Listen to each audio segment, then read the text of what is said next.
Okay, good morning everybody. I'm facing now a major challenge to try to talk to you without the slides, but we'll see how it goes. What I really wanted to discuss with you is a subject which pertains to each and every one of us and has major educational implications, mostly on the public rather than the school system. And that how medicine is going to evolve in the 21st century. As you all know, we are facing a major revolution now in sciences and in medicine. And the medicine of the 21st century is going to be completely different from the medicine that we are recognizing today, and certainly from the one that just has been with us in the last decades. So anything going there?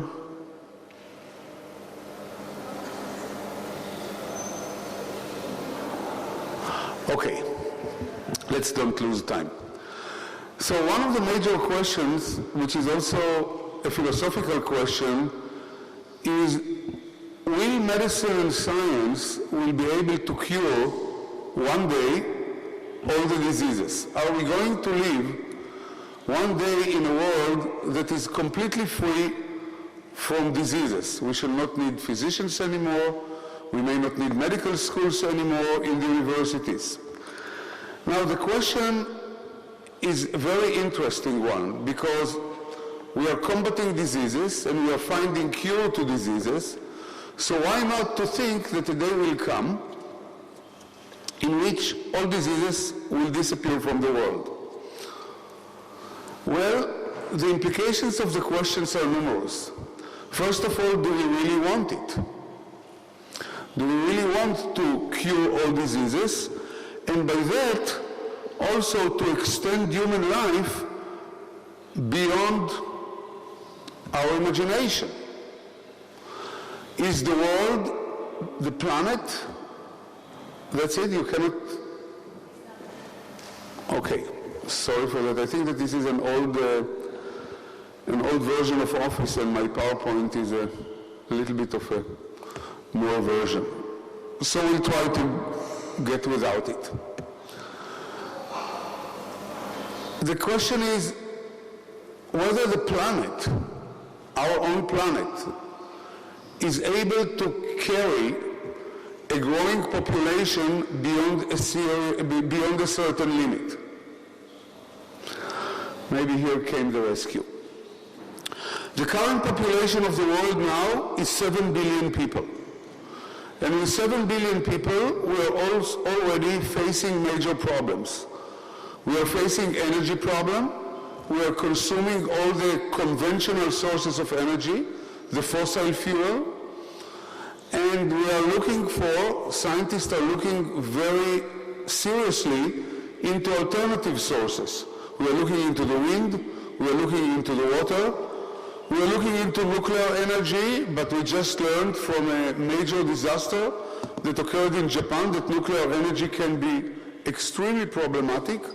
Germany just took a decision to halt all development of nuclear power stations, and small countries are extremely concerned about it because any contamination, any disaster, let it be earthquake, terrorist activity, any disaster can culminate in a major contamination to the environment.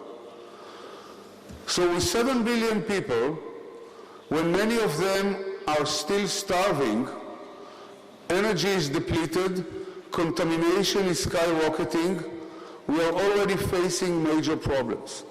Now you can imagine that in the 20th century, the century that just ended about 12 years ago, we almost doubled the life expectancy of people. Think about it. The old Greek and Egyptians lived about 30 years on the average. So the average lifetime during old Egypt or Greek or even Rome was something at the range of about 30 to 35 years. And this was extended by nearly 20 years up to the beginning of the 20th century. So at the beginning of the 20th century, people were living on the average of 45 to 50 years.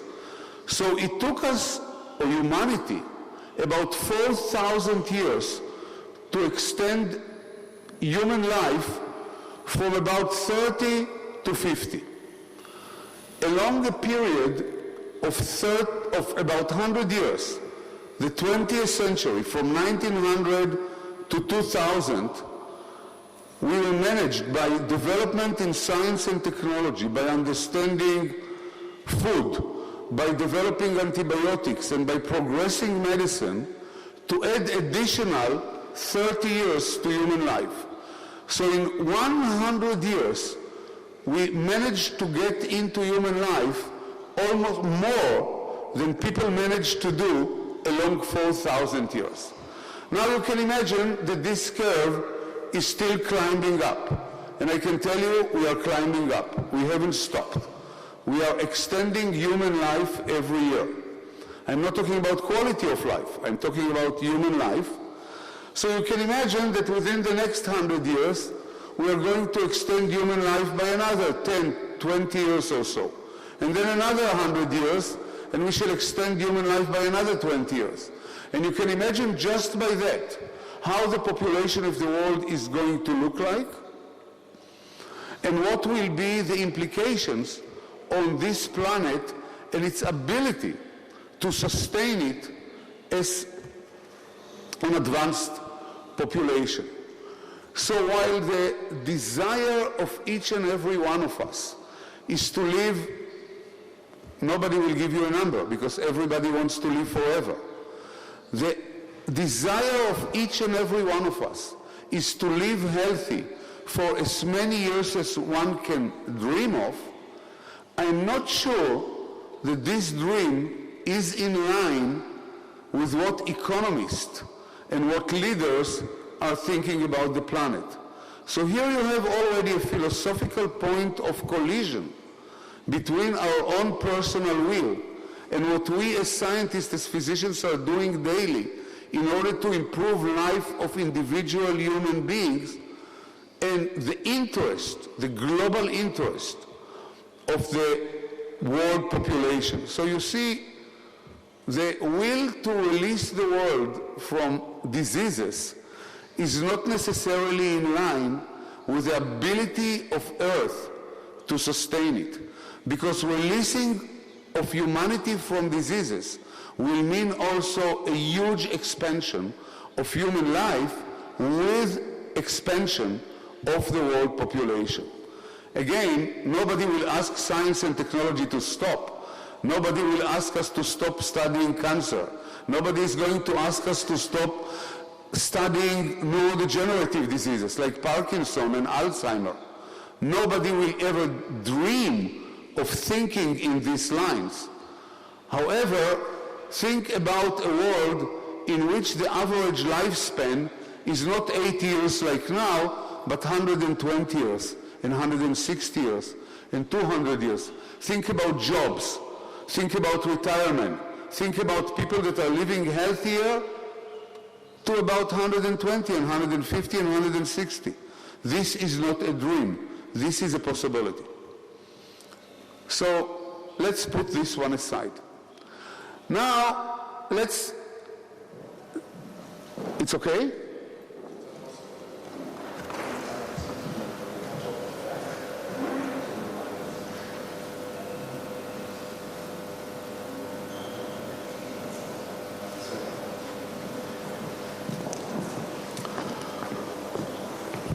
I hope to manage.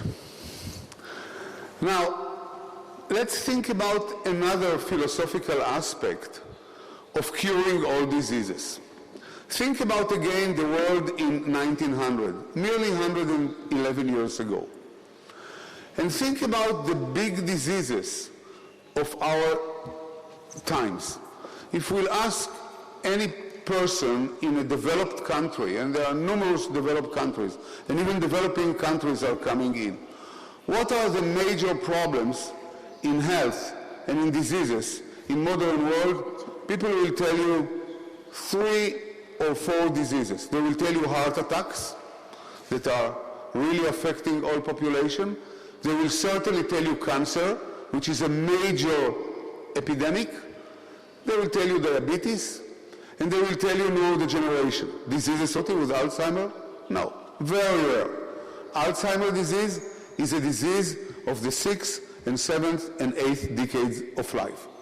Now, 100 years ago, people didn't live long enough to get to this age, because people died at the age of 50 because of infectious diseases, because of malnutrition, because of big wars, because of plagues, of epidemics that we couldn't tackle.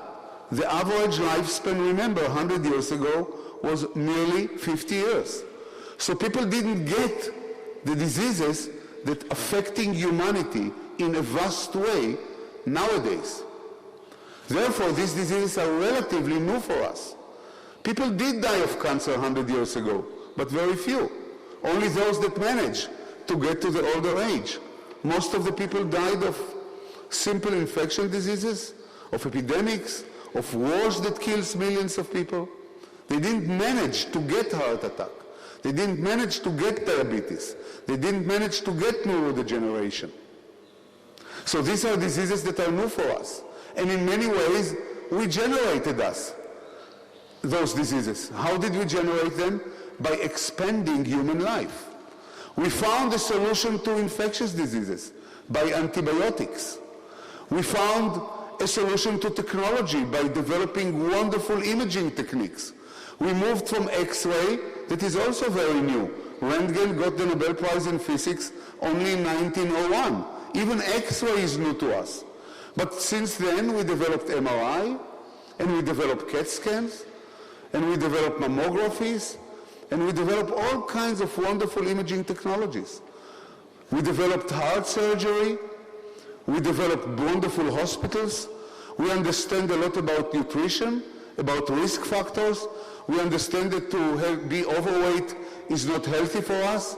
We understand that hypertension is not healthy for us. We send women to periodical examinations of their breast. We send men to periodical examinations of their prostate. We understand much more into medicine. Taking together all these measures, we managed to expand human life to the benefit of all of us. Now people at my age of 60 years old feel very young. They still work, they travel all over the world. I just came this morning from Israel. I'm going back this afternoon. Sunday I'm in Milan. Next week I'm in Peru. At the end of the week, people at the age of 60 are very, very young. This is all the achievement of the 20th century. But hand by hand, we are paying a price for it. And the price are new diseases. So who can tell me, and nobody can tell me, that once we extend life to 120, there will be not more new diseases that are hiding behind the corner. So let's forget about the economy. Let's forget about explosion of population. Let's forget about fuel. We don't know